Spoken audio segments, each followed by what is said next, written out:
If you want to stay consistent, you have to humble yourself. You have to let that millionaire routine go. You got to stick to the basics.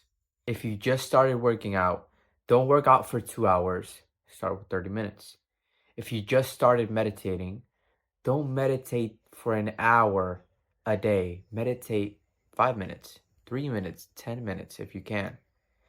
If you haven't read a full freaking book, don't try to read 50 pages a day.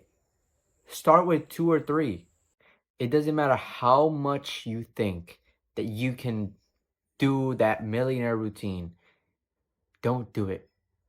If you're starting out self improvement, if you're starting to develop yourself in this new space that is ultra competitive, don't try and do what the big guys are doing. You won't be able to, at least not for long. The best way to stay consistent is to start slow and progressively get faster and better.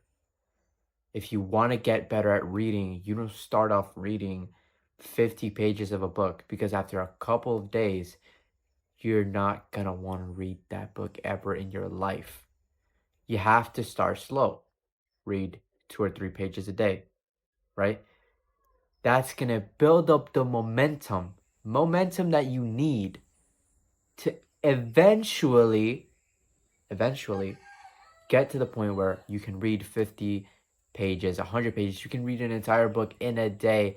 And all of that because you decided to take things slow.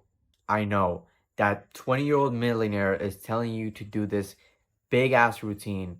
So you're going to start doing it. And guess what? You're going to freaking fail again and again and again, because you can stick to the basics. How can you expect yourself to run a marathon if you haven't ran a mile in your life? You have to start slow.